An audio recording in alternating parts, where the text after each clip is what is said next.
l'expérience. Le coach a parlé de l'expérience. La convocation d'un coup ne peut se justifier. Pour la simple raison que nous avons des problèmes dans l'axe central. Vous le savez très bien. Vous avez vu les matchs contre l'Algérie. Ça n'a pas été ça. Nkoulou est l'un des joueurs, par son expérience, capable de stabiliser cette défense.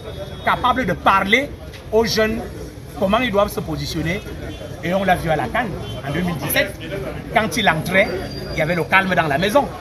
Alors que quand il était au banc, parfois c'était bouillonnant. Donc, la sélection de Nkoulou peut se justifier, mais celle de Mandjek ne se justifie pas. Pour la simple raison que Mandjek est un joueur de milieu de terrain. Et le milieu de terrain est la zone la plus sensible en football, où il faut faire un travail énorme sur le plan physique, sur le plan tactique. Or, on connaît que Mandjek a déjà de l'âge. Les derniers matchs de Mandjek avec les Lions indomptables n'ont pas été satisfaisants. Contre la France, vous avez vu, il traînait à la langue. Par contre, j'aurais pu attendre voir un joueur comme Siani revenir en milieu du terrain.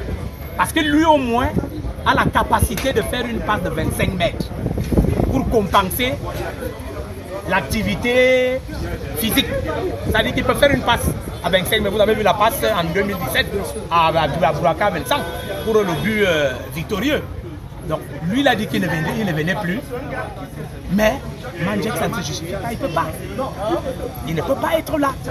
Parce qu'il n'a pas la force physique, mentale pour jouer à ce niveau-là. Il faut plutôt chercher des jeunes, même s'ils sont limités offensivement, parce que le ventre mou de l'équipe du Cameroun, c'est que nos milieux du terrain ne se projettent pas vers l'avant. Ils jouent de manière verticale, vers l'arrière, aucune projection vers l'avant. Ceux qui essayent de faire des projections vers l'avant, c'est des gars comme les Hongla, c'est des gars comme Onana Junior, qui essayent, mais nos milieux du terrain doivent se projeter vers l'avant de manière rapide. Parce que quand on voit le match Cameroun-Algérie, on voit le nombre de passes que nous avons perdues en donnant des ballons à l'adversaire. Parce que dès qu'on est acculé, on se précipite à faire des passes. Donc même collectivement, dans notre entrejeu, on n'arrive pas encore à bien garder le ballon et le faire utiliser de manière à inquiéter l'adversaire. Vous savez qu'aujourd'hui, le football moderne se joue sur des attaques placées. Donc les attaques, on passe par les couloirs, les centres en retrait. Ça nous a suivi contre l'Algérie, les centres en retrait de faille. C'est pour ça que les gens comme les Ngama le sont là. Voilà. Il y a des attaques.